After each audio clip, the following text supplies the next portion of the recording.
अस्सलाम वालेकुम and welcome to my channel. आज जो गेस्ट हमें जर्मनी से ज्वाइन कर रहे हैं उनका नाम हमजा अली है। उन्होंने पब्लिक यूनिवर्सिटी में उनका एडमिशन हुआ है और वो FAU यूनिवर्सिटी से मास्टर कर रहे हैं। बाकी वो अपना इंट्रोडक्शन खुद दे देंगे। हमारी जो लास्ट वीडियो थी वो प्राइवेट यूनिवर्सिटी के बारे में थी, आज की जो वीडियो है वो पब्लिक यूनिवर्सिटी के बारे में है। अस्सलाम वालेकुम हमजा। वालेकुम सलाम। क्या हाल है सर आपके? मैं ठीक, आप सुनाएं? ठीक है। जी अल्लाह का शुक्र। अच्छा, सबसे पहले आप अपना छोटा सा इंट्रोडक्शन दे दे और अपना रेजिडेंस परमिट भी दिखा दे। जी, मेरा नाम जैसे आपने बता दिया हमजा अली है और पाकिस्तान से बिलोंग करता हूँ। हम्म। रिसेंटली अब मैंने अपना मास्टर स्टार्ट किया जर्मनी से, FAU यूनिवर्सिटी, जो पब्लिक यूनिवर्सिटी है, ICT कोर्स में। तो ये वीज़ा है मेरा। ठीक हो गया। जी। ठीक है, अभी हम लोग स्टार्ट करते हैं वन वे में। सबसे पहला स्टेप जो होता है एडमिशन प्रोसेस का होता है। लाइक कोई भी स्टूडेंट अगर मास्टर करना चाह रहे हैं उनका सबसे पहला स्टेप क्या होगा? पहला स्टेप तो यही होगा कि आप अपना प्लान बनाएं कि किस कंट्री में आपने जाना है, क्या क्या आपके माइंड में है, क्या फ्यूचर प्लान्स हैं। एक ही हम्म। कंट्री नहीं है, जर्मनी है या और कोई भी है। तो फर्स्ट ऑफ ऑल तो आपको सिलेक्ट करना है कि आपका फ्यूचर गोल क्या है और आपने कौन सा कंट्री सिलेक्ट करना है और किसका प्रोसेस स्टार्ट करना है।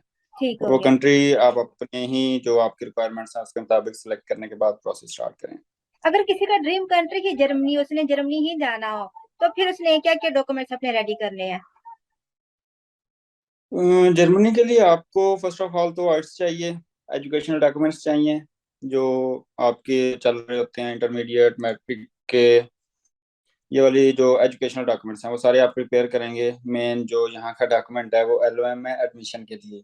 हम्म। जो आपको मस्त खुद ही लिखना है, कॉपीराइट वाला सीन नहीं होना चाहिए, खुद ही आपने लिखना है और प्रिपेयर करना है क्या क्या आपकी मोटिवेशन है यहाँ आने के लिए। हम्म। तो उसके लिए आप LOM लिखेंगे और ये सारी रिक्वायरमेंट पूरी करने के बाद आप अपना एडमिशन अप्लाई करें। ओके, अच्छा, विदाउट आइल्स भी हम लोग एडमिशन ले सकते हैं? ले सकते हैं, लेकिन वो 1-2% यूनिवर्सिटीज हैं जो विदाउट राइट्स आपको एडमिशन दे देंगी, लेकिन उसका कोई फायदा नहीं है आपको। हम्म। बाद में वैसे ही आपको वीजा प्रोसेस नहीं करती अगर आपके पास राइट्स ना हो तो। ओके, मतलब आइल्स मस्ट है पड़ा, और साथ हमारे matric, FSC and intermediate. Matric FSC के डॉक्यूमेंट्स हो गए, मास्टर की बैचलर डिग्री होगी हमारी, एंड ट्रांसक्रिप्ट होगी, सबके सब अटेस्टेड होने चाहिए। जी जी बिल्कुल। यूरोप में आप जर्मनी क्या कोई भी कंट्री करोगे तो आपके HEC और IBCC से फॉरेन ऑफिस से ये सारे डॉक्यूमेंट्स, एजुकेशनल डॉक्यूमेंट्स अटेस्टेड होने चाहिए। और अगर आप कोई डॉक्यूमेंट्स किसी यूनिवर्सिटी को भी भेजते हो तो वो आपने अटेस्टेड डॉक्यूमेंट भेजना है। हम्म। वो HEC से हो या नोटराइज हो, वो आप पे डिपेंड करता है। ठीक हो जो गया। जो भी करता है दोनों वैलिड हैं। हम्म। अच्छा, इसमें आप लोन के हवाले से कुछ बताएंगे कि statement of purpose, letter of motivation दोनों एक ही चीज या दोनों में डिफरेंस है? दोनों में कोई डिफरेंस नहीं है, ये बस नाम यूज हो रहा है। कुछ कंट्रीज उसे SOP कह देती हैं, कुछ कंट्रीज उसे LOM कह देती हैं। बतानी है आपने, सेम बात है कि आपकी मोटिवेशन क्या है और आप क्या करने जा रहे हो, आपने ऑलरेडी क्या किया हुआ है, क्या आपका एक्सपीरियंस है, क्या फ्यूचर गोल्स हैं। वो हम्म। सारी चीजें आपने उसमें डिस्क्राइब करनी है। अच्छा, इसमें रिकमेंडेशन लेटर और एक्सपीरियंस सर्टिफिकेट या CV, इस तरह के डॉक्यूमेंट्स भी रिक्वायर्ड होंगे? रिकमेंडेशन लेटर रिक्वायर्ड है, और अगर तो आपका एक्सपीरियंस है, आपने शो किया हुआ है और आपके पास लेटर्स हैं, फिर तो मस्ट चाहिए। अगर तो आपका एक्सपीरियंस नहीं है तो फिर आप फ्रेश कैंडिडेट कंसीडर होंगे। लेकिन हम्म। फ्रेश के लिए भी किसी अपने टीचर से 2 रिकमेंडेशन लेटर्स लाजमी चाहिए होते हैं। ठीक है, वो भी मतलब रिक्वायर्ड होते हैं हमारे? जी जी बिल्कुल, वो कंपलसरी डॉक्यूमेंट्स में है। अच्छा, इस परसेंटेज का कितना रोल होता है? लाइक मिनिमम कितनी हमारी परसेंटेज या CGPA होनी चाहिए जिससे हमें एडमिशन मिल सकता है जर्मनी में? जर्मनी के लिए अगर तो आप जर्मन ग्रेड्स देखें तो आपके मिनिमम 2.5 से अबव नहीं होने चाहिए, 2.5 से नीचे रहें।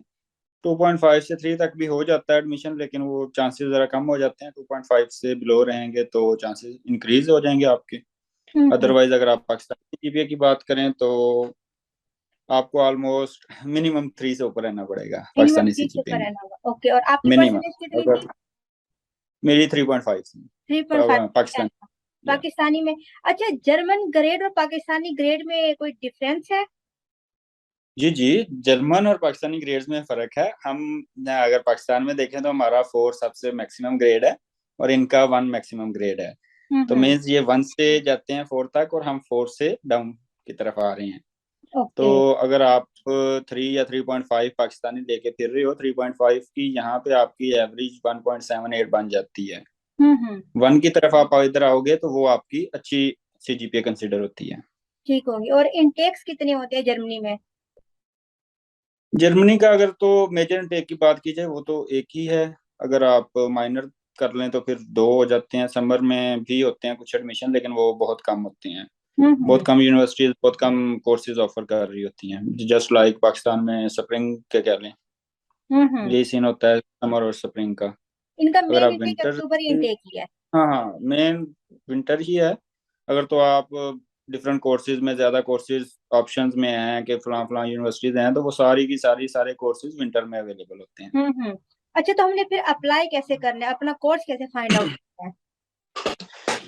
कोर्स के लिए इसके 2-3 वेज हैं। आप डार्ट की वेबसाइट है dart.de, तो हम्म। वहाँ पे इनके पब्लिक प्राइवेट सारी यूनिवर्सिटीज वहाँ पे मेंशन हैं। आप वहाँ पे जाओ, अपने फिल्टर्स एडजस्ट करो, बैचलर्स है, मास्टर्स है या PhD, जो कुछ भी है आपका और जो फील्ड है वो आप फिल्टर्स लगाओगे तो आपको आपके रेलिवेंट कोर्सेज और यूनिवर्सिटी सारी शो हो जाएंगी। ओके। जितनी भी यूनिवर्सिटी और कोर्सेज हैं उनमें से आप अपनी शॉर्ट लिस्ट करें कि हम्म। किस किस यूनिवर्सिटी में आपने अप्लाई करना है। और वन मोर थिंग, अगर पब्लिक यूनिवर्सिटीज आप हिट कर रहे हो, प्राइवेट में तो इजीली एडमिशन हो जाता है। अगर आप पब्लिक हिट कर रहे हो तो आपको मिनिमम 8 से 10 यूनिवर्सिटीज में अप्लाई करना चाहिए। ओके। वो अगर तो आपकी CGPA 3 है, 3.123 है, तो मिनिमम 8-10 यूनिवर्सिटीज में अप्लाई करें, फिर आपके चांसेस इंक्रीज होंगे एडमिशन के। क्योंकि पब्लिक यूनिवर्सिटीज है तो रश ज्यादा होता है, एडमिशन लेना मुश्किल है। ट्रू। तो इसलिए मिनिमम 8 से 10 यूनिवर्सिटी रिक्वायर्ड होंगी आपको एडमिशन के लिए। ओके। एंड बाय एप्लीकेशन मतलब यूनिवर्सिटी पोर्टल ही हम लोग अप्लाई करेंगे या कोई स्पेसिफिक पोर्टल है इनका? ये भी डिफरेंट हैं। स्पेसिफिक पोर्टल भी है और यूनिवर्सिटी खुद भी एप्लीकेशन लेती हैं। वो यूनिवर्सिटी टू यूनिवर्सिटी वेरी करता है। अगर तो आप किसी ऐसी यूनिवर्सिटी में अप्लाई कर रहे हो जो डायरेक्ट एप्लीकेशन ले रही हैं, तो उनके अपने पोर्टल्स होंगे। हर यूनिवर्सिटी का अपना पोर्टल होगा, वहां पे जाओगे, अपनी सारी एप्लीकेशन ऑनलाइन फिल करोगे, जो जो उनकी रिक्वायरमेंट है वो कंप्लीट कर दोगे। हम्म। वो अदर वे है। वो हर, अगर तो 5 यूनिवर्सिटीज अपनी अपनी एप्लीकेशन ले रही है तो आपको 5 एप्लीकेशन देनी पड़ेंगी। नहीं तो इनका जो मेजर सोर्स है वो यूनिसिस्ट का है, उस पे तकरीबन 90 to 95% यूनिवर्सिटीज लाई करती हैं। हम्म। आप उसके थ्रू आए तो आपको एक ही एप्लीकेशन देनी पड़ेगी यूनिसिस्ट के थ्रू, और देन वो खुद ही आगे यूनिवर्सिटीज में यूनिसिस्ट प्रोवाइड करेगा आपके एप्लीकेशन को। ओके, हमें अपलोड करनी होगी या पोस्ट करनी होगी? आपको दोनों करनी होगी। आप पहले यूनिसिस्ट के पोर्टल पे जाएंगे, वहां पे आप यूनिवर्सिटी सिलेक्ट करेंगे, आप किस किस यूनिवर्सिटी में अप्लाई करना चाह रहे हो। वहां पे वो सारी यूनिवर्सिटी सिलेक्ट करके उसके बाद जो जो आपके डॉक्यूमेंट्स हैं वहां पे अपलोड करोगे, अटेस्टेड डॉक्यूमेंट्स, और उनकी एक एक कॉपी आप यूनिसिस्ट को फॉरवर्ड भी करोगे हार्ड फॉर्म में। और अगर तो आप यूनिसिस्ट के थ्रू 4-5 यूनिवर्सिटीज में अप्लाई कर रहे हो, तो इट्स मीन आपको 4 से 5 LOM लिख के भेजने हैं उनको। डॉक्यूमेंट्स का एक ही सेट जाएगा, लेकिन हम्म। LOM 4-5 जाएंगे, हर यूनिवर्सिटी और कोर्स के हिसाब से डिफरेंट। हम्म। अच्छा, तो हम बाई जी पोस्ट जब कर रहे होंगे तो सारे के सारे डॉक्यूमेंट्स एक एक एनवेलप में डाल के और 4 एलओ हम एक ही एनवेलप में डाल के पोस्ट कर सकते हैं, और वो एक ही डॉक्यूमेंट सेट जो होगा सब यूनिवर्सिटीज के लिए यूज हो जाएगा? जी जी बिल्कुल, आपने एक ही एनवेलप यूज करना है। उसमें अपने सारे एजुकेशनल डॉक्यूमेंट्स जो भी रिक्वायर्ड हैं, पिक्चर्स हैं या पासपोर्ट है, कुछ भी है, वो एक ही एनवेलप में डाल दें। और उसमें ही अपने जो 4 से 5 LOM है वो भी डाल दें। तो वो यूनिसिस्ट का काम है उन LOMs को डिफरेंट करके हर यूनिवर्सिटीज को प्रोवाइड करना। ठीक है। और हमें अप्लाई वो कितनी उसकी देर फीस पहले चार्ज करना करता है। चाहिए? जी, हम अप्लाई कितनी देर पहले करना चाहिए? इसका तो ये है कि जहाँ पे फ्री एजुकेशन हो वहाँ पे जल्दी अप्लाई करोगे तो आपको एडमिशन मिलेगा। हम्म। जितना आप डिले करते जाओगे सीट्स फिल होती जाएंगी तो आपके चांसेस कम होते जाएंगे। ओके। अपनी सर्च आउट करें, जैसे ही एडमिशन्स ओपन हो रहे हों जल्दी अप्लाई करेंगे तो आपको जल्दी एडमिशन मिल जाएगा। अगर लेट करते जाएंगे सीट्स कम रह जाती हैं, फिर एडमिशन मुश्किल हो जाता है। अच्छा, जो दूसरा एक तो आइल्स का मेन कंसर्न, दूसरा स्टूडेंट्स इसमें भी रहते हैं कि कोई फी वगैरह एप्लीकेशन फी तो नहीं देनी पड़ेगी? इस हवाले से कुछ आइडिया है आपको? एप्लीकेशन फीस बिल्कुल है। डिफरेंट यूनिवर्सिटीज के पोर्टल पे भी जाओगे तो चंद एक हैं जो मतलब 1-2% भी नहीं होंगी जो फीस नहीं लेती एप्लीकेशन की, वो हम्म। आपको पे करनी पड़ेगी। अगर यूनिसिस्ट पे जाओगे तो वहाँ भी पे करनी पड़ेगी। फर्स्ट यूनिवर्सिटी अगर आप वहाँ पे अप्लाई करते हो तो वो आई थिंक €75 है। और उसके बाद जितनी यूनिवर्सिटीज आप ऐड करते जाओगे वो €30 पर यूनिवर्सिटी आपसे चार्ज करेगी। ओके। अच्छा, हमें अभी तक एप्लीकेशन फी आपको लाजमी है, फ्री में नहीं है। ओके, जो हमें चीज अभी तक समझ आई, लाइक कोई भी स्टूडेंट अगर मास्टर में अप्लाई करना चाह रहा है, अपने डॉक्यूमेंट्स अपना आइल्स पहले से रेडी कर ले। डॉक्यूमेंटेशन में उनकी बिल्कुल। मैट्रिक एफएससी हो गई, बैचलर की ट्रांसक्रिप्ट डिग्री होगी, 2 रिकमेंडेशन लेटर्स हो गए, लोम हो गया यानी कि letter of motivation, and CV अगर जी वो बिल्कुल। देना चाहे, लाइक उनका एक्सपीरियंस है तो दे दें, अगर नहीं देना चाहते तो कोई प्रॉब्लम नहीं है। एंड सीवी ये मस्ट है, एक्सपीरियंस अलग बात है, सीवी तो मस्ट होती है। सीवी मस्ट होती है, ओके। और इसके बिल्कुल। साथ सीवी और चीज है और एक्सपीरियंस लेटर और चीज होती है। तो हम सीवी में क्या मेंशन करेंगे? ये तो एक प्रॉपर सी सीवी होती है, अगर लाइक मास्टर्स के स्टूडेंट को एक्सपीरियंस ही सीवी का नहीं भी है। नहीं पता तो नहीं नहीं, लाइक अगर मेरे पास एक्सपीरियंस ही नहीं है तो फिर मैं सीवी में क्या लिख तो के दूंगी उनको? आप पाकिस्तानी सीवी यूज करते हो, वो वाली सीवी इधर ना भेजिएगा, आपकी रिजेक्ट हो जाएगी फर्स्ट ऑफ ऑल तो। और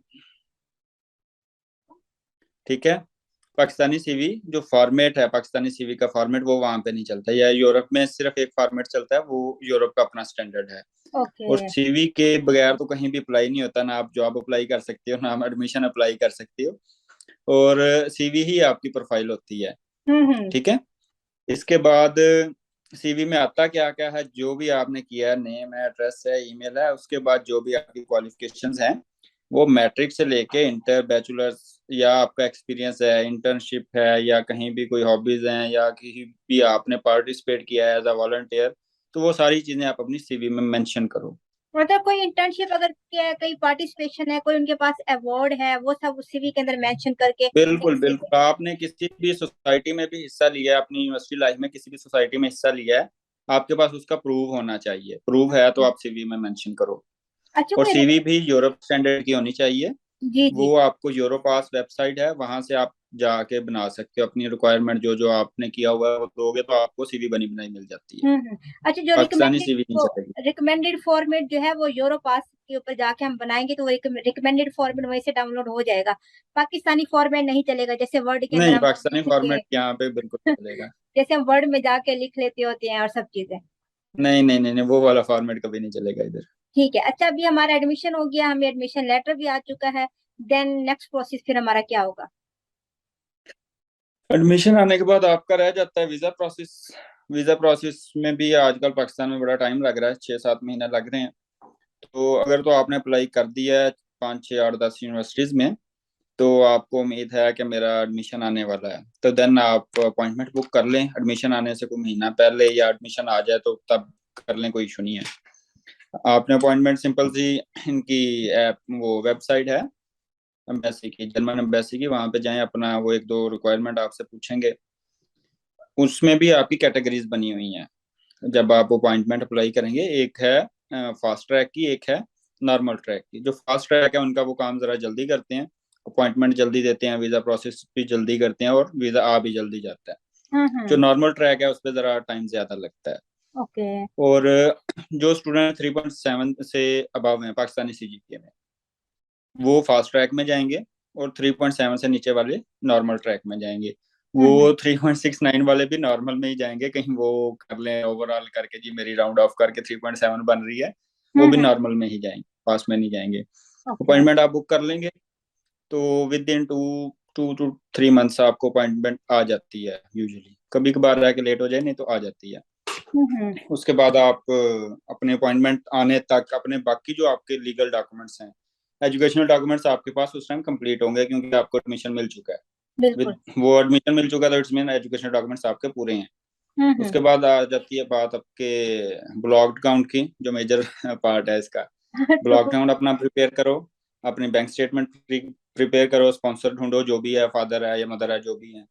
और उसके अलावा जो जो भी आपकी लीगल कोई भी डॉक्यूमेंट्स हैं, कोई प्रॉपर्टी है, जो जो डॉक्यूमेंट्स आपने वहां पे शो करने हैं, वो रेडी करो आपकी इंटरव्यू डेट आने से पहले। अच्छा, इसमें अभी आपने ब्लॉक का बताया, ब्लॉक अकाउंट एक मेजर चीज है, ये क्या है ब्लॉक अकाउंट?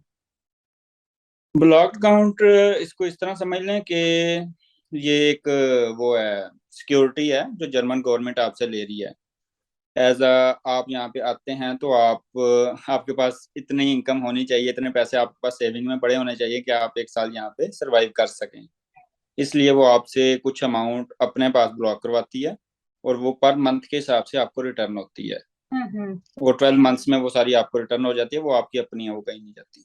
अच्छा, अभी जैसे कुछ कंट्रीज का होता है कि उनकी एक ब्लॉक अकाउंट होती है, लेकिन वो हमें यूनिवर्सिटी को सेंड करनी होती है और फॉरेन जाके हमें मिल जाती है। इसमें आपने बताया कि पर मंथ हमें बेसिस पे मिलती है। तो ये हमें यूनिवर्सिटी को सेंड करनी होती है, कोई स्पेसिफिक जर्मनी का बैंक है जिसमें हमें पूरी अमाउंट डालनी होती है? नहीं, ये आपको यूनिवर्सिटी का इससे कोई लेना देना नहीं है, ये आपका है एम्बेसी का प्रोसेस। यूनिवर्सिटी ने आपको एडमिशन दे दिया जर्मनी में, तो उसका काम खत्म। अब आप जानो एम्बेसी जाने, आप यहाँ के प्राइवेट बैंक ही हैं, वो उसका मतलब प्राइवेट नहीं हो सकते, मतलब गवर्नमेंट के अंडर ही हैं, लेकिन यूनिवर्सिटी का उनसे कोई लिंक नहीं है। हम्म। फंतीबा है, कुरैकल है, आप इनको यूज करते हुए अपनी अमाउंट यहाँ पे ट्रांसफर करोगे, वो आपको एक कंफर्मेशन लेटर दे देंगे कि जी आपकी अमाउंट हमारे पास आ गई है। वो आप एम्बेसी में शो कर दोगे कि मैंने अपना ब्लॉक अकाउंट भेज दिया है। तो हम्म। उसके बाद आपका वीजा प्रोसेस होता है, और अगर आपका वीजा लगता है तो आप इधर आने के बाद अपने वो ब्लॉक अकाउंट आपको पर मंथ रिटर्न होगा, एक ही दफा रिटर्न नहीं होगा। वो हम्म। इनकी पॉलिसी यही है कि वो आपको पर मंथ रिटर्न होगा, और 12 मंथ्स में आपको सारा रिटर्न हो जाएगा। ठीक है। अच्छा, ब्लॉक अकाउंट के साथ कोई ट्रैवल या हेल्थ इंश्योरेंस भी हमें चाहिए होती है? वो ब्लॉक अकाउंट की रिक्वायरमेंट नहीं है, वो जर्मन लॉ की रिक्वायरमेंट है। जो भी बंदा इधर रहता है उसके पास हेल्थ इंश्योरेंस होनी चाहिए। हम्म। ब्लॉक अकाउंट प्रोवाइड करता है, ब्लॉक अकाउंट के जो है फंतीबा है, कुरैकल है, वो आपको प्रोवाइड कर देते हैं टीके की या दूसरी इंश्योरेंस। लेकिन वो लॉ है, आपने इधर आके करवानी ही करवानी है। और ट्रैवल इंश्योरेंस आपको पता है कि विदाउट ट्रैवल इंश्योरेंस आप ट्रैवल नहीं कर सकते। ठीक है। अच्छा, ये सारी जो इंश्योरेंस आप बता रहे हैं, हमें ड्यूरिंग वीजा इंटरव्यू हमें उनको दिखानी होगी कि ये इंश्योरेंस है, ये बिल्कुल। है? बिल्कुल, आपकी इंश्योरेंस जर्मन में होनी चाहिए, हेल्थ इंश्योरेंस, और आपका ट्रैवल की इंश्योरेंस भी होनी चाहिए जो आपको ट्रैवल करने के लिए जरूरी है। वो ठीक है। आपको ट्रैवल इंश्योरेंस तो फ्री में मिल जाती है, और हेल्थ इंश्योरेंस आपको पे करना पड़ता है जब इधर आते हो आप। हम्म। अच्छा, अभी इंटरव्यू के लिए अगर हम जा रहे हैं तो कितने डॉक्यूमेंट्स, सेट ऑफ डॉक्यूमेंट्स हमें लेके जाने चाहिए? और ड्यूरिंग इंटरव्यू क्या क्या क्वेश्चन पूछ सकते हैं, क्या क्या चीज हमसे लिखवा सकते हैं? दो आपको सेट बनाने हैं, आपके सारे जितने भी डॉक्यूमेंट्स हैं, एजुकेशनल डॉक्यूमेंट्स, उसमें एलओएम आ गया, सीवी होगी जो आपका इंटरमीडिएट या बाकी बैचलर्स है, सब कुछ के 2 सेट उसके। और उसके बाद आपके जो स्पॉन्सर है उनसे लेटर लेना है आपने कि मैं स्पॉन्सर कर रहा हूँ, और आपकी सारी स्टडी जो भी हैं फादर एंड मदर उनके थ्रू है। और उनकी बैंक स्टेटमेंट लगेगी 6 मंथ की, साथ में ब्लॉक अकाउंट की जो कंफर्मेशन आपको मिली हुई है वो भी लगेगी। उसके अलावा अगर कोई आप एडिशनल शो करना चाहते हैं, जी मेरे पास इतनी ज़मीन है, मेरे पास कोई ट्रांसपोर्ट का बिजनेस है, मेरे पास शॉप्स हैं, उनसे हमारी इनकम जनरेट हो रही है, वो जितने भी डॉक्यूमेंट्स आप अपना केस स्ट्रॉन्ग करने के लिए यूज़ करते हो वो आपकी मर्जी है।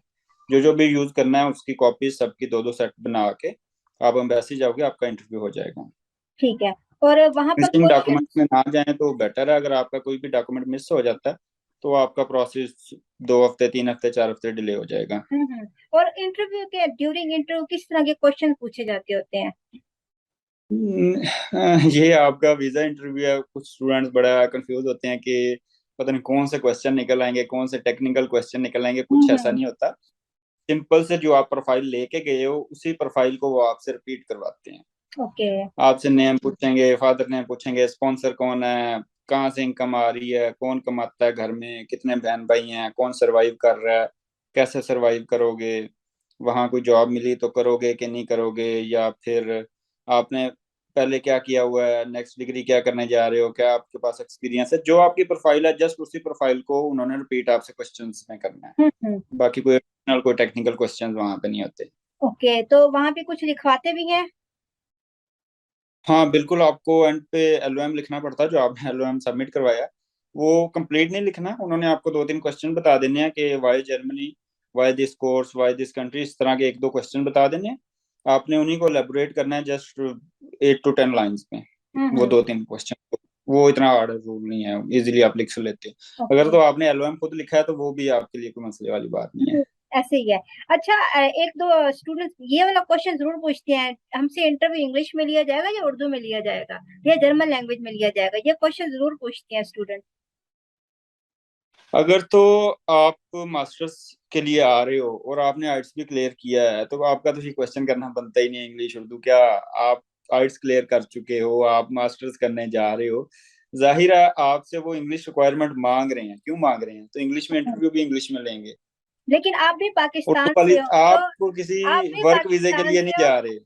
नहीं, लेकिन यहाँ अगर आप खुद को मत सोचे, अगर आप भी पाकिस्तान से हो, इवन के मास्टर लेवल तक मैंने ऐसे लोग देखे हैं जिनको सीवी बनाना भी नहीं आती, जो कि इंग्लिश के लिए भी वो लोग कह रहे होते हैं किस तरह से करें, ये है वो है, तो ऑब्वियसली वो लोग इस तरह के क्वेश्चन जरूर पूछती है मास्टर लेवल नहीं तक। पूछते हैं, मैं हमारी समझ रहा हूँ, एजुकेशन लेकिन इतनी अच्छी नहीं है। एक बंदा जो एम्बेसी तक पहुंच गया है, उसको कोई डिफिकल्टी नहीं आई, उसने एडमिशन ले लिया, एम्बेसी तक पहुंच गया, इट्स मीन उसके पास 6 बैंड वाला आइट्स है, इससे कम नहीं है, क्योंकि हम्म। एम्बेसी इससे कम नहीं एक्सेप्ट करती। अगर ओके। 6 वाला आपके पास है तो आप इतनी टूटी फूटी बोल सकते हो कि आपने जो आइट्स में बोली है तो भी बोल सकते हो। आइट्स में बोलना जरा मुश्किल था, आपने 2-3 मिनट कंटिन्यूअस बोलना है, यहाँ पे आपने प्रॉपर छोटे छोटे आंसर्स देने हैं। हम्म। तो इंग्लिश में आपका इंटरव्यू, आप कोई वर्क वीजा या वो कोई लेबर वीजे के लिए नहीं जा रहे, हम्म। आप एजुकेशन के लिए जा रहे हो, स्टूडेंट वीजा है आपका, मास्टर्स के लिए जा रहे हो, कोई इंटरमीडिएट के लिए नहीं जा रहे। तो कोर्स भी आपका इंग्लिश में है जिसमें आपने आगे पढ़ना है। हम्म। अगर तो आपको इंग्लिश में इंटरव्यू देते हुए मसला हो रहा है तो आप कैसे आगे कोर्स की अपनी स्टडी कंटिन्यू करोगे? नहीं, ये तो ऐसे स्टूडेंट्स इंग्लिश होते नहीं हैं। होगा तो आपको प्रिपेयर इंग्लिश में करना पड़ेगा। यहाँ पर मैं थोड़ा सा एक्सपीरियंस शेयर करना चाहूंगी। ऐसे स्टूडेंट्स होते हैं, हम लोग कहते हैं कि आप मास्टर लेवल तक आ चुके हैं, आप इंग्लिश मतलब टूटी फूटी ऑफ कोर्स हर कोई बोल लेता होता है इंग्लिश, पाकिस्तानी हम्म। आवाम जो होती है बोल लेती होती है। कुछ लोगों के इंटरव्यू उर्दू में भी हुए हैं। अगर हम कुछ प्रीवियस पोस्ट वगैरह रीड करें ना, तो उन्होंने मेंशन किया हमारे उर्दू में भी इंटरव्यू लिए गए। अब ये मुझे नहीं पता, क्योंकि अभी तक मैं इंटरव्यू तक नहीं पहुंची, मुझे अपॉइंटमेंट रिसीव ही नहीं हुई। तो हुए हैं लोगों के। और कुछ लोग ऐसे भी क्वेश्चन कर रहे होते हैं, मेरी तो ग्रामर ठीक भी नहीं है, तो मैं वहां इंटरव्यू जब देने जाऊंगा या जाऊंगी, तो मेरी ग्रामर की वजह से वो मुझे दोबारा ना के आर्ट्स देना दे के दोबारा रिजल्ट लेकर आओ। तो इस तरह के क्वेश्चन ग्रुप में होते हैं, आपने भी मे भी पढ़े होंगे इस तरह की पोस्ट। सीन ये है कि वहां पे इंटरव्यू लेने वाले कोई एक फीमेल है और एक जर्मन है, एक से दो जर्मन है, एक फीमेल है, वो पाकिस्तानी है। अगर तो आपका इंटरव्यू वो फीमेल ले रही है, उसे इतनी समझ आ गया कि ये बंदा इंग्लिश में मेरे से नहीं कम्युनिकेट कर रहा, नहीं कर पा रहा, तो वो हम्म। उर्दू में आ जाएगी आपकी आसानी के लिए। वो ओके। अच्छी लेडी है, कोई मसले वाली नहीं है, मेरा भी उसी ने इंटरव्यू लिया है। अच्छा। उसके बाद अगर तो आप जर्मन की तरफ आते हैं, जो जर्मन आदमी वहां बैठा है वो आपका इंटरव्यू ले रहा है, आपको वो फील कर रहा है कि आपको इंग्लिश नहीं आ रही, वो फिर जर्मन में चला जाएगा, उर्दू नहीं उसे आती, उसे इंग्लिश आती पोनीटेल है या वाला। जर्मन आती है। अब वो या तो आप पोनीटेल फिर वाला जर्मन में फेमस इंटरव्यू है। दीजिएगा या फिर इंग्लिश में दीजिएगा, उर्दू वाला ऑप्शन नहीं बचता। हम्म। वो अगर पोनीटेल तो वाला आपने गाय मशहूर भी है, मैंने सुना है कि काफी मशहूर है एम्बेसी में ना, तो पोनीटेल वाला एक जी गाय। जी, वो बंदा आपको जितना घुमाता है ना, हम्म। वो उर्दू तो क्या इंग्लिश में भी आपको जर्मन में भी चैन नहीं लेने देगा, आप उर्दू में भी आओगे फिर भी नहीं चैन लेने देगा। अच्छा अच्छा, ठीक हो गया। अच्छा, ये अब हमारा सारा प्रोसेस आपने हमें एडमिशन से रिलेटेड बता दिया कि एडमिशन किस तरह से, डॉक्यूमेंट्स क्या क्या चाहिए होंगे, हमें किस इनटेक में अप्लाई करना चाहिए, किस तरह हम अपना कोर्स फाइंड आउट कर सकते हैं, वीजा से रिलेटेड आपने हमें ये सारा का सारा बता दिया। अभी जी इसके जी। बाद नेक्स्ट चीज होती है कि हमारा एडमिशन हो गया, वीजा भी मिल गया। अब हमें जर्मनी में जाते ही सबसे पहले हमें क्या काम करना होगा, क्या क्या चीज हमें पहले जाके वहां पे फुलफिल करनी होगी, अकोमोडेशन का क्या सीन होगा, इस हवाले से आप हमें बताएं। जर्मनी में आने से पहले करने पड़ेंगे ये सारे काम, जर्मनी आके नहीं होंगे, आके होंगे तो आप बड़े मसलों में फंस जाएंगे। फर्स्ट ऑफ ऑल तो आपको पाकिस्तान में ही रह के ऑनलाइन लिंक्स में या जैसे भी आपको ऑनलाइन अपना अपार्टमेंट ढूंढना है। ओके। अगर तो आप ऐसे ही आते हो तो आपको 1-2 माह ऐसे ही होटल्स में रहना पड़ेगा जो एक्सपेंसिव भी पड़ेंगे, और ना हम्म। आप जॉब कर सको ड्यूरेशन में, ना आपका कुछ भी नहीं होगा, ना रजिस्ट्रेशन होगी, कुछ भी नहीं होगा जब तक आपके पास कहीं का लीगल कॉन्ट्रैक्ट नहीं होता किसी भी घर का। तो बेहतर तो यही है कि पाकिस्तान से ढूंढ के आओ। ऐसे ही आ जाओगे, चलो देखा जाएगा, पाकिस्तानी करते हैं, जब पहुंच जाएंगे तो देखा जाएगा, तो तो वो देखा नहीं जाता फिर, वो फिर मसले मसाइल बढ़ जाते हैं। हम्म। तो अपना जो है अपार्टमेंट ढूंढ के आओ। बाकी जो बाकी सारे काम है वो इधर आके हो जाएंगे, रजिस्ट्रेशन है वो आते ही आपका कॉन्ट्रैक्ट होगा तो रजिस्ट्रेशन 1-2 दिन में हो जाती है। ठीक है, तो उसके उसके लिए बाद फिर अपॉइंटमेंट जॉब लेनी होती तरीके से, है, रजिस्ट्रेशन जो होती है रेजिडेंट, उसके लिए कोई अपॉइंटमेंट लेनी होती है? उसका हर सिटी का अपना रूल है।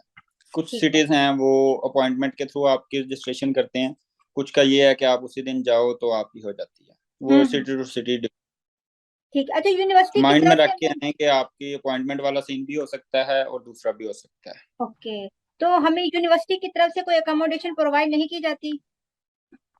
की जाती है, लेकिन उसमें ये है कि आपको मिलती बहुत लेट है, आपको कुछ 6 महीने बाद, साल बाद जाके मिलेगी, ऑलरेडी रश है। कोई लकीली होगा जिसको जल्दी मिल जाए, हम्म। अदरवाइज यूनिवर्सिटी के पास ऑलरेडी रश है, वो फिल है। कोई छोड़ता है तो आपको मिलती है, जब तक कोई छोड़ेगा नहीं आपको मिलेगी। ओके। वहां पे आप अप्लाई कर दें, जब आप यूनिवर्सिटी का एडमिशन आपका हो गया तो देन आप यूनिवर्सिटी की अकोमोडेशन भी अप्लाई कर दें। ठीक है। अगर तो वो मिल जाती है वेल एंड गुड, अगर नहीं मिलती तो अपना प्राइवेट का इंतजाम करके। हम्म। अगर हम पेमेंट की तरफ आए, तो अगर यूनिवर्सिटी की अकोमोडेशन हमें मिलती है तो हमें उसके लिए कितना पे करना पड़ता है, और अगर हम प्राइवेट या शेयर्ड की तरफ मूव करते हैं तो हमें कितना पे करना पड़ता है? ये ऑलमोस्ट करीब करीब भी सेम ही पड़ेगा, कोई 50-60 यूरो का आपको डिफरेंस फील होगा अगर तो शेयर्ड में आते हो। अगर आप यूनिवर्सिटी की आपको नहीं मिल रही और आप चाह रहे हो मैं अकेला रहूं, अकेला अपार्टमेंट हो, प्राइवेट रहूं, तो वो फिर एक्सपेंसिव पड़ेगी। हम्म। यूरोज में बात करें तो यूनिवर्सिटी आपको 300 के करीब अपार्टमेंट प्रोवाइड कर देती है, 300, 320, 325 यहाँ तक। अगर आप शेड में भी कहीं ढूंढोगे तो आपको 300 से लेके 350 तक मिल जाता है। अगर हम्म। आप चाहते हो कि मैं प्राइवेट, मेरे पास किचन प्राइवेट, वॉशरूम प्राइवेट, सब कुछ प्राइवेट हो, तो वो फिर आपको 400 से ऊपर जाना पड़ता है, 400, 450 तक। हम्म। इस वो फिर रेंट के अंदर इलेक्ट्रिसिटी और इंटरनेट बिल इंक्लूड होता है? ये भी हर हर लैंडलॉर्ड का अपना अपना होता है, कोई इलेक्ट्रिसिटी और सब कुछ साथ में ही प्रोवाइड कर देता है, और हम्म। कुछ कहते हैं कि इनके बिल्स आपने खुद देने हैं, वो आपके कॉन्ट्रैक्ट पे है। मोस्टली चांसेस यही होते हैं 80% के आपको साथ ही मिलता है, इलेक्ट्रिसिटी भी साथ मिलती है और हीटिंग भी साथ मिलती है। इंटरनेट भी मिल जाता है, कभी मिल जाता है कभी नहीं मिलता है, वो फिर खुद हम्म। लगवाना पड़ता है। मतलब मोस्टली अगर हम रेंट की बात करें अकोमोडेशन, तो हमारे मंथली 350 तक हमें निकालने होती हैं। बिल्कुल 350 तो मस्ट है। ठीक है। ये हमारे अकोमोडेशन की हो गई चार्जेस। अगर हम ट्रांसपोर्टेशन की तरफ मूव करें तो इंटरसिटी हमें क्या सीन होता है ट्रांसपोर्टेशन का, टिकट का, और अगर हम आउट ऑफ सिटी जाना चाहें तो क्या होता है? इंटरसिटी में आपका ये होगा कि यूनिवर्सिटी आपको प्रोवाइड कर देती है, आपकी जो फी होती है उसी के अंदर ही आपको बेसिक टिकट मिल जाता है, जिसमें आप इंटरसिटी 6 मंथ के लिए मूव कर सकते हैं, कोई मसला नहीं है। हम्म। अगर तो आप स्टूडेंट नहीं हो फिर तो आपको टिकट परचेज करना पड़ता है, 50 यूरो या 60 यूरो का पर मंथ का टिकट होता है, पूरे सिटी के अंदर आप ट्रैवल कर सकते हो। तो और अगर आप आउट ऑफ सिटी जाते हो तो फिर इनकी ट्रांसपोर्ट एक्सपेंसिव है, अच्छा, तो उसके आपको लिए अच्छे फिर खास हमें, पे करना पड़ेगा।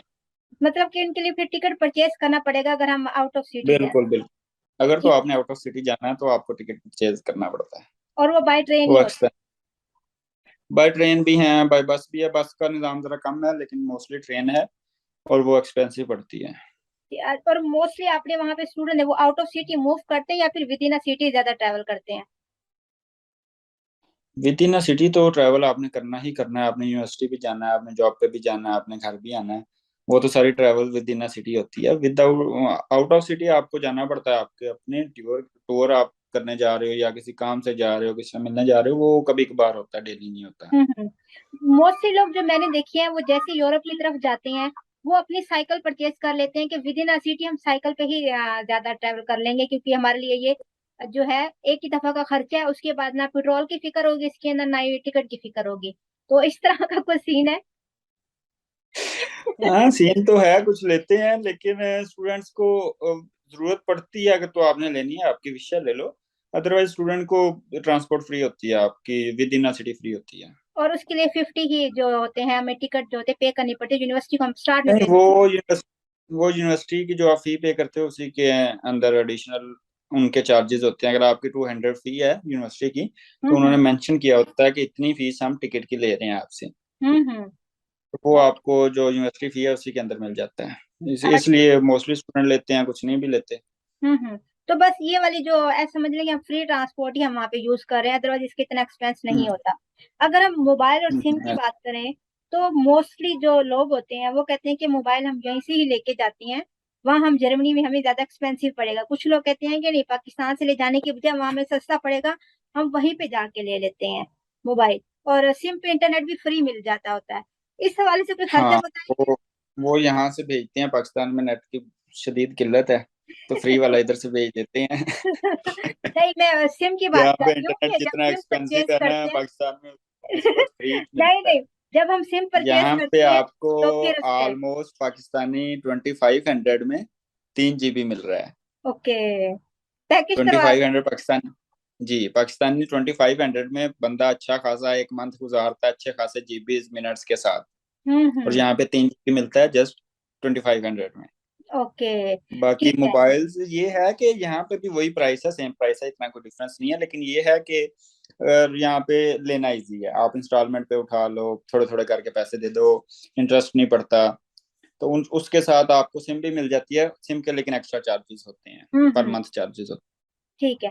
अगर हम ग्रोसरी की तरफ मूव करें तो पर मंथ हमारा कितना एक्सपेंस लग जाता है ग्रोसरी की तरफ? और वहां पे आपने देखे होंगे स्टूडेंट घर में ही मतलब अपने अपार्टमेंट में ही बनाते हैं या बाहर की तरफ बाहर जाते हैं खाने के लिए? हैं। दोनों चलता है, जैसे पाकिस्तान में चलता है वैसे इधर चलता है, कभी घर खाते हैं कभी बाहर खाते हैं। सीन ये है कि आपका एवरेज 150 से 200, अगर आप अच्छा खाना खा रहे हो तो आपका 200 यूरो से ऊपर नहीं जाता है। ये पर मंथ की इजीली बात आप है। 200 यूरोज में जी, आप 200 यूरोज में अपना घर में भी बाहर भी खाते हो, कुछ टाइम बाहर खाते हो, कुछ टाइम घर में बनाते हो, ग्रोसरी सब कुछ इंक्लूडेड 200 तक जाते हैं। ठीक है। मंथली खर्चा अगर आप देख लें तो नॉर्मल सिटीज में आपका 600 650 इससे अबव नहीं जाता। अगर आप जरा मेजर सिटीज में भी चले जाएं तो यही है, 600 से 700 तक, इससे ऊपर हम्म। नहीं जाता। ठीक है, मतलब कि अगर हम जर्मनी पहुंचे तो सबसे पहले हमें अपनी वही रेजिडेंट रजिस्ट्रेशन होगी, अकोमोडेशन का हमें पाकिस्तान से ही करके आना चाहिए। और उसके बाद जैसे ही हमारी रेजिडेंट रजिस्ट्रेशन होगी तो बैंक अकाउंट भी हमारा ओपन हो जाएगा जो ब्लॉक अकाउंट वाला होगा। तो बिल्कुल सारे काम स्टेशन के बाद ही होने हैं। ठीक है, फिर उसके बाद हमारा अगर रेंट की तरह मूव करें तो 350 तक हमारा पर मंथ जो होता है अकोमोडेशन के लग जाते हैं। और ट्रांसपोर्टेशन की टिकट हम वैसी एनरोलमेंट फी में हम पे कर चुके होते हैं अगर पे करना चाहे तो हम। और वो कंपलसरी है, बिल्कुल, नहीं पे नहीं, करना। करना नहीं चाहें वो आपको देनी ही देनी पड़ती है, है। देनी है, हर हाल में देनी, क्योंकि फिर बिल्कुल, हमारा वो एडमिशन आपकी मर्जी पे है। और 200 हमारे ग्रोसरी पे। अच्छा, जो सबसे अब लास्ट जो हम चीज इसमें अपॉर्चुनिटीज की तरफ मूव करेंगे, जॉब अपॉर्चुनिटीज की तरफ, इस हवाले से हमें बताएं कि किस तरह की जॉब वहाँ पे अवेलेबल होती हैं, पर आवर क्या हमें पे किए जाते हैं, और मंथ से हम कितना सेव कर सकते हैं, ये सारे एक्सपेंस निकाल कर, ग्रोसरी और ये खाने पीने के घूमने आप फिरने तो यहाँ सेविंग करने थोड़ी आ रहे हो, आप यहाँ स्टडी करने आ रहे हो। के। नहीं, दोनों पहले तो काम स्टडी करने आ करो, रहे हैं। स्टडी स्टडी के बाद सेविंग्स होती होती है। स्टडी के साथ सेविंग्स नहीं करते होते फर्स्ट ऑफ ऑल। बाकी जॉब्स बेतहाशा हैं, जैसी भी आप जिस फील्ड के भी हो, फील्ड में मिलती है, फील्ड में करो, और जॉब मिलती है वो भी अवेलेबल है। मतलब जॉब्स की कमी नहीं है, हम्म। बहुत बहुत हैं जॉब्स। बाकी अगर पे रेट का आप बात करो तो 13 यूरो या 14 यूरोज आपको मिल जाते हैं पर आवर के। और उसके हिसाब से अगर आप 20 आवर्स भी काम करो तो आपका ऑलमोस्ट 1000 क्रॉस हो जाता है, 1000 1000 1100 इतना हो जाता है। तो पर वीक में जी, कितने आवर मतलब अलाउ होते हैं काम करना? 20 आवर्स अलाउ होते हैं आपको पर वीक में, और इसका ये रूल्स होता है कि आपके 960 आवर्स होते हैं पर ईयर के।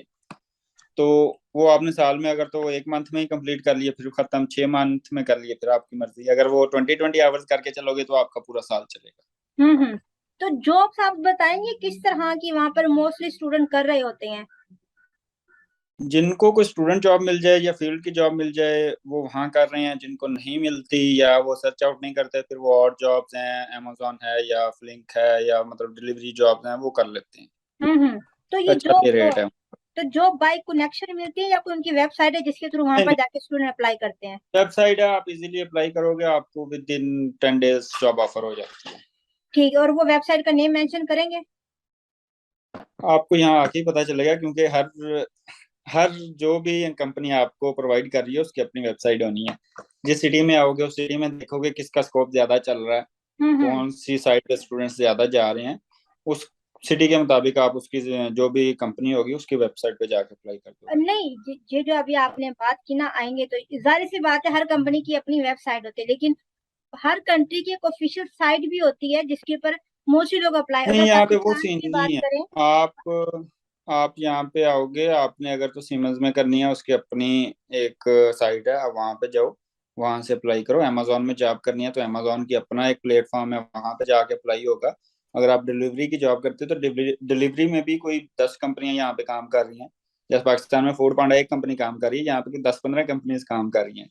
लेकिन हर वो किसी का सारी अपना अपना कंपनीज जो प्लेटफॉर्म। होती हैं वो एक इंडीड के ऊपर करती होती हैं पोस्ट, इस तरह से कोई ऑफिशियल साइट तो होगी इंडीड जरूर। और चीज है, इंडीड हो गया, लिंक्डइन हो गया, इस पे तो सब कुछ पड़ा है, वो पाकिस्तान में भी पड़ा है, इधर भी पड़ा है। वो तो एक डिफरेंट चीज होगी। अगर तो आपने वेबसाइट की बात की है, वहां पे अप्लाई करना है तो हर कंपनी का अपना प्लेटफॉर्म है, अपनी वेबसाइट है, वहां पे जाके आप अप्लाई करोगे। ठीक हो गया।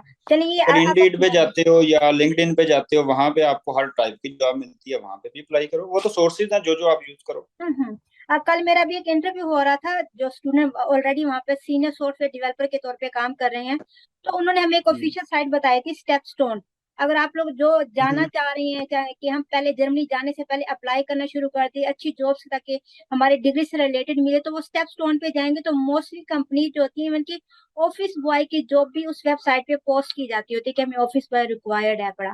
तो ये उनकी तरफ से थी पड़ी। चलें, thank you so much Hamza, ये पूरी की पूरी हमें इंफॉर्मेशन देने के लिए। लास्ट में कोई भी गाइडलाइन जो कि आप देना चाहें। गाइडेंस तो ऑलरेडी सारी वीडियो में गाइडेंस ही दी हुई है, सारी टिप्स एंड ट्रिक्स बताई हुई हैं, कैसे कैसे आपको एडमिशन ऑफर होना है, कैसे आपने वीज़ा प्रोसेस करना है, और कैसे जॉब आप आगे सर्च करोगे। अकोमोडेशन वगैरह भी पाकिस्तान से ही करके आनी है। हम्म। बाकी बेस्ट ऑफ लक, जो जो भी प्रोसेस कर रहे हैं, जहाँ जहाँ तक आपका प्रोसेस पहुंचे, अल्लाह ताला बेहतर करेगा, आपका जल्दी जल्दी प्रोसेस कंप्लीट हो और जल्दी आमीन। पहुंचे सारे। चलो ठीक है, thank you so much Hamza, आपने अपना टाइम भी निकाला और इंफॉर्मेशन भी हमें दी। Thank you so much. You अल्लाह वेलकम। हाफिज। अल्लाह हाफिज।